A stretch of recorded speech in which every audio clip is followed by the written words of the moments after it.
In this episode of EHA Unplugged, we will revisit a spotlight talk from EHA 2024. Professor Thorsten Zenz from the University Hospital in Zurich discusses current approaches to the treatment of relapsed hairy cell leukemia. So my name is Thorsten Zenz. I work in Zurich, and my task is to discuss relapse treatment of hairy cell. So I'm only going to speak about classical hairy cell leukemia. So this is BRAF mutant classical hairy cell. You will be aware that there's a lot of discussions ongoing with the new classifications, but I think for the content of this talk, we'll make it simple. So we're only talking on classical hairy cell. So the first part is really going to be a personal topic. I'm going to tell you the story how I got engaged in hairy cell leukemia. So hairy cell is a very rare lymphoma. Patients usually present with cytopenia, large spleen, and then if someone actually does the marrow, the diagnosis is really very straightforward. When Enrico Tiacci found that a classical hairy cell, these patients always have the BRAF V600E, I got interested because the BRAF V600E is a classic precision oncology target. We have drugs that we can inhibit, and when you think about the 100%, now that's very likely that hairy cell depends on active BRAF signaling. So that's how I kind of from the precision oncology angle got interested.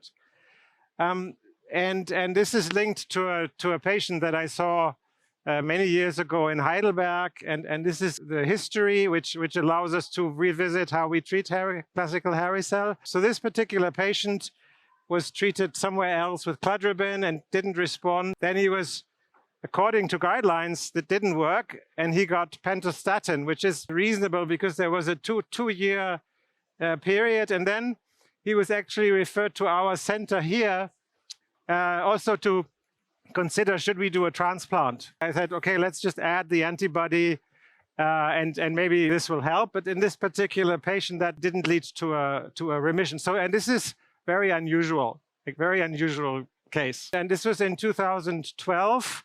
And the report had just come out that all these patients have a BRAF mutation.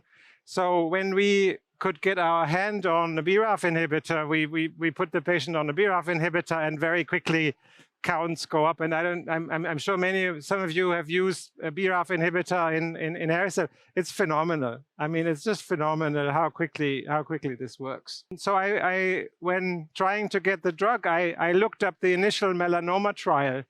And for someone not from the field, I couldn't see any difference in response regardless of dose. Right? So I chose the lowest dose. After 14 days, you could clearly see that the disease disappears, and then it took about a month to get a complete remission. And I was trying to get a deeper remission, so I increased the dose of the vemurafenib, but still to this date, I've not been able to extract a dose response. It's probably somewhere between the low dose and the melanoma dose. We use some of the immunohistochemistry studies to look at what's actually happening. The marrow is full of mutant cells. And then you can also measure the pathway activity by looking at phospho-ERK in immunohistochemistry. And the tunnel assay shows you a number of dead cells, which there aren't any in the beginning. And then we gave 6 days of treatment, and this massively changes the pattern. You still have a lot of tumor cells, but with the inhibitor, none of them have active signaling, and this leads to apoptosis. So this is a clear demonstration of oncogene dependence, and the cells may react in different ways. They may just sit there and not do anything, but here the cells depend on it. They die if you remove BRAF signaling. We then started to treat more and more patients and have now nicer images of this phospho-ERK signaling, but we also saw that in only a proportion of patients, you will actually be able to remove all the cells. Enrico Tiacci says it's the microenvironment. I would say, I don't know what it is, something in addition. So this already alludes to what should we be doing clinically. The BRAF inhibitor itself is not gonna do the trick for all patients. So to conclude this, it's clear hairy cell is addicted to active signaling. The BRAF inhibitors work phenomenally. If you have patients who are sick from infections, any problems, just start with the BRAF inhibitor and then take care of the disease later. So there are some situations where BRAF inhibitors are standard of care. We also saw side effects, like all the side effects at the lowest dose: skin problems, arthralgia, kind of inflammatory reactions. So I still think that some of the hairy cell experience may also have affect dosing, or has the potential to affect dosing in other cancers. While we were starting to treat patients off trials, obviously, both in the US and in Italy, you guys had set up the trial and enrolled patients.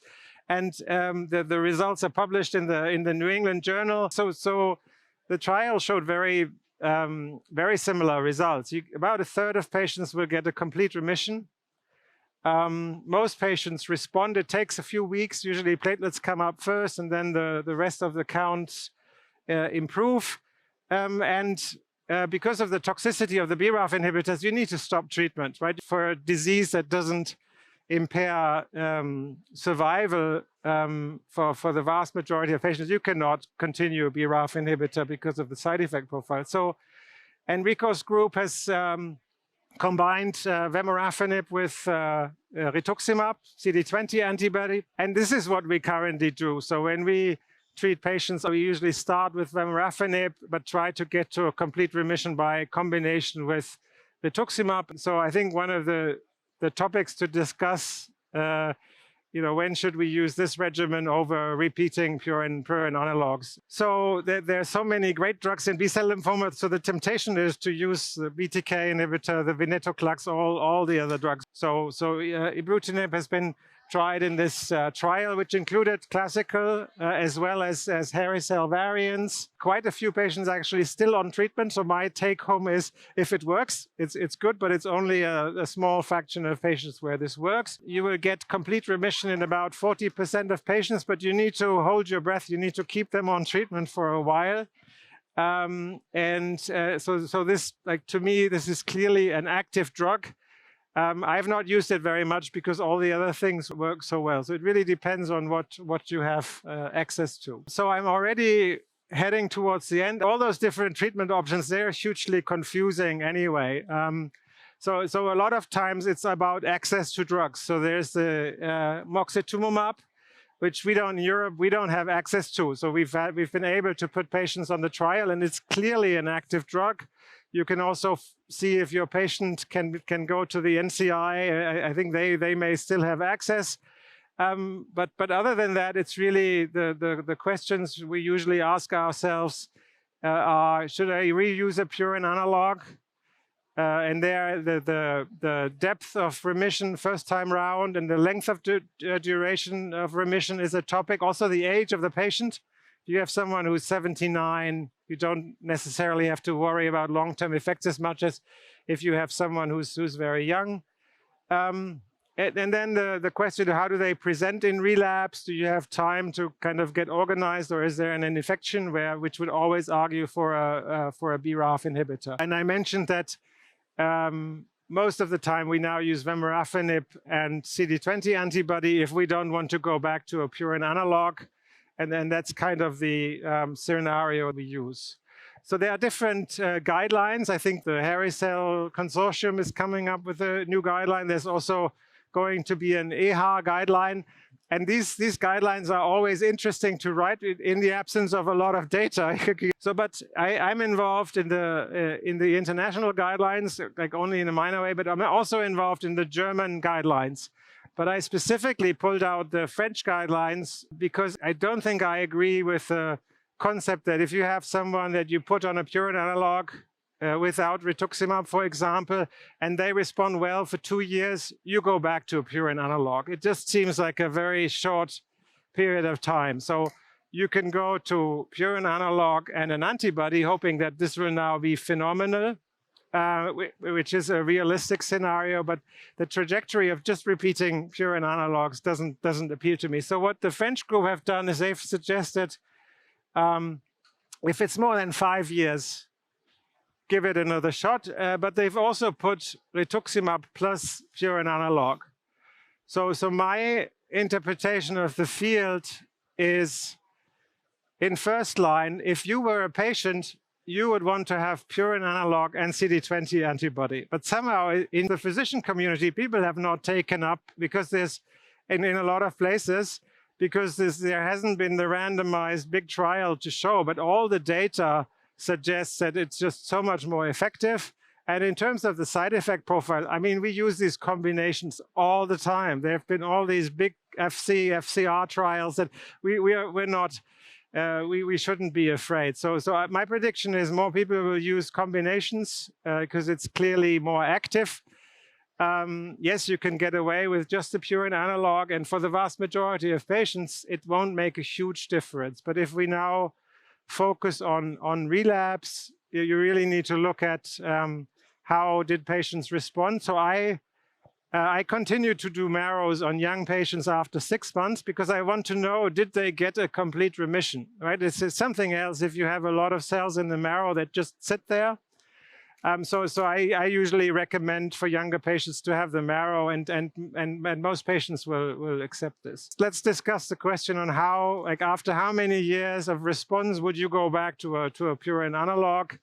To me, it's a function of age, function of response, and I like the 5 years, right? With hairy cell, in contrast to many of the other lymphomas, very hard to predict how that second round will, like, sometimes you see longer response with the second round. So maybe there's a cumulative effect on the DNA that further paralyzes these cells. I'm not sure I've been very tempted to do that second round of purine analog at 6 months. If you have patients with your primary refractory, which is exceedingly rare, or patients with a short response, often, if they relapse within 2 years, I will for sure go for rituximab and vemurafenib. But even there, I expect patients to relapse. I mean, some of the responses are so deep that it really seems to be an excellent regimen.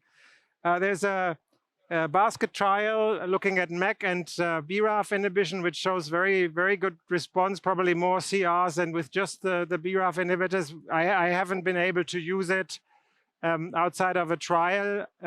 Because of the vastly different mechanisms of action, I would be tempted to continue to use BRAF inhibitor with CD20 antibody. And then in later lines, there's people, to big centers, people continue to get referred with the question of allotransplant. I've never sent a patient to transplant. I think there's some trials with CAR T. I don't know if that's something that you have access to, but it's really exceptionally rare, because what we haven't mentioned here is that you put someone on a BRAF inhibitor and a CD20 antibody, and then they respond, and you stop after 3 months. And then they come back, in a year or 2 or 3, and then they can be re-exposed. So I think the question of sequencing of different treatments may not be so very relevant.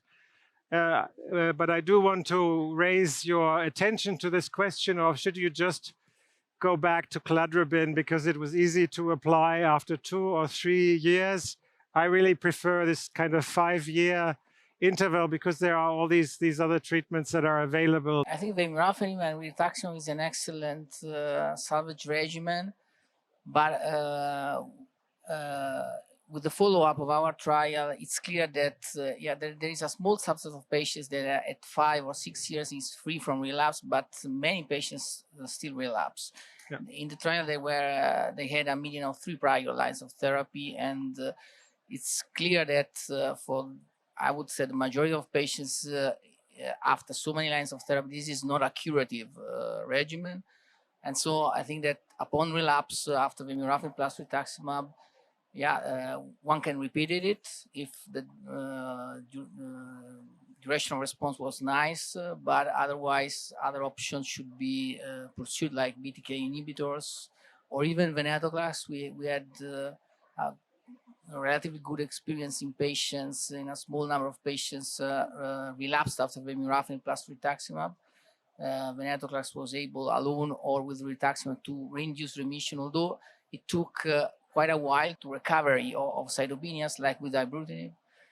And so I think it's very difficult to eradicate this disease long term. Perhaps with cladribine plus rituximab upfront, maybe we will see with the long-term outcome of the follow-up of the trials that have been done. Perhaps we will have like decades-long remissions that will translate into a functional cure. I don't think we need to eradicate the disease, right? We need to get to complete remission for a long period, and we need to be careful with side effects. We need to be very careful with infections. We had a young patient dying from, he had tuberculosis and hemophagocytic syndrome and COVID. I think that most of the attention should be, do not batter your patients too often with furin analogs, take advantage of some of the other agents, but it's all around supportive care. Also patients who present with infections where people are maybe hesitant to do something. I think the BRAF inhibitors are really a huge advantage. A comment about repeating cladribine. One of my observations, I'm not sure how reproducible it is, that often the degree of marrow hypocellularity and stem cell compromise is very significant at relapse with even moderate hairy cell infiltrate. So I'm very hesitant to repeat cladribine exposure where you've got ongoing impaired stem cell reserve. So I would then tend to use a BRAF inhibitor. We have dabrafenib rather than vemurafenib. I think a dozen patients, dabrafenib with rituximab. I think 9 out of 12 responders, those sorts of numbers. Can you comment on any mutational profile or escape mutants when they do become BRAF inhibitor resistant? So there's work from the UK that RAS mutations can occur, but it is rare. These mutations occur if you're doing continuous treatment, if you only do a few months, but usually it's the RAS activation